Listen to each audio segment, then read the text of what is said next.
Morning, friends. I thought over this first summer session, maybe we could read a long book together, sort of chapter, one or two chapters at a time, instead of different picture books every day. I'm really excited to do this with you guys, and I hope that you're excited to do it with me too. This book doesn't really have too many pictures. There are a couple in there here and there, but this means that you have to use your imagination to think about what the characters look like or what they're doing. And I'm so excited for you guys to do that. Okay, so today I think we're going to get started. And sorry, my voice is a little raspy. This is a book called James and the Giant Peach. And this book was actually my brother's. I found this when I was talking to one of my students a couple of weeks ago.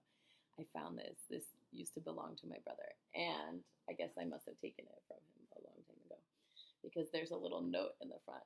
My brother's name is Greg. It says Christmas 1988, which was a really long time ago.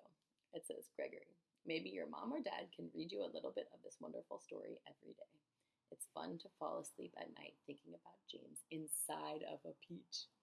Merry Christmas, Alex, Beth, Craig, and Emily, which are my aunt and uncle and my two cousins. So, this is a book. My aunt and uncle, just gave you guys a little hint about what happens in this book called James and the Giant Peach. And they said it's fun to fall asleep at night thinking about James inside a peach.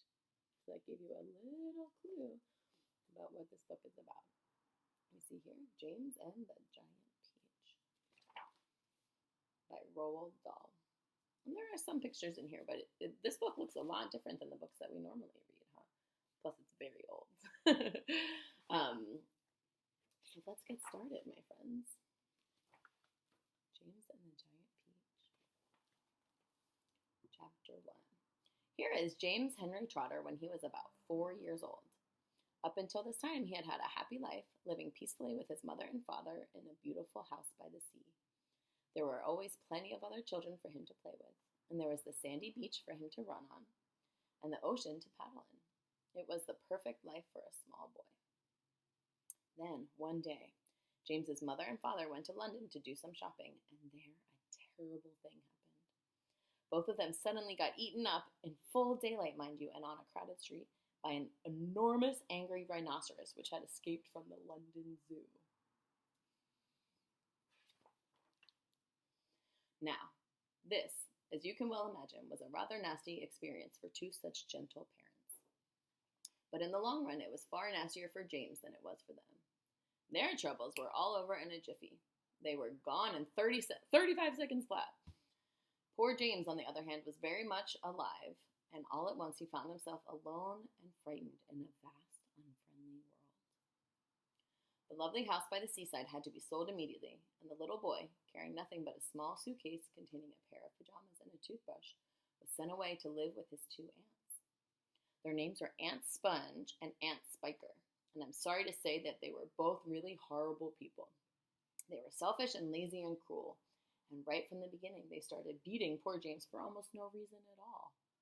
They never called him by his real name, but always referred to him as, "You disgusting little beast," or "You filthy nuisance," or "You miserable creature."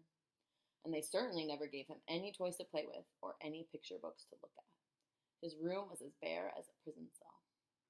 They lived, Aunt Sponge, Aunt Spiker, and now James as well, in a queer ramshackle house on the top of a high hill in the south of England.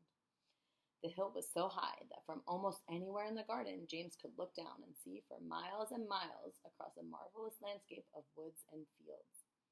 And on a very clear day, if he looked in the right direction, he could see a tiny gray dot far away on the horizon, which was the house that he used to live in with his beloved mother and father.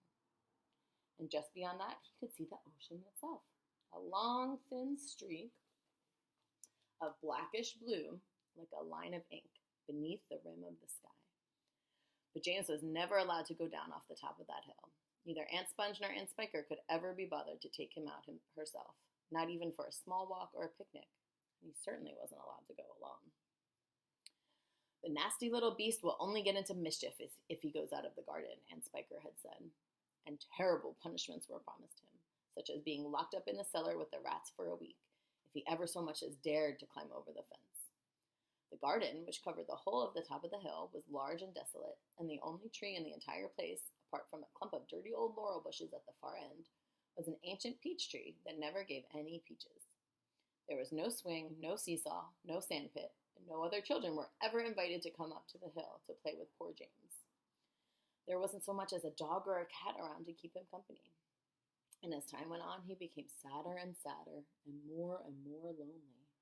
And he used to spend hours every day standing at the bottom of the garden, gazing wistfully at the lovely but forbidden world of woods and fields and ocean that was spread out below him like a magic carpet. So that was the first chapter of James and the Giant Peach, my friends. Poor James. He sounds so sad. I wonder what is going to happen next. Let's think about some predictions. And then next time we'll see if they came true. All right. See you next time, friends.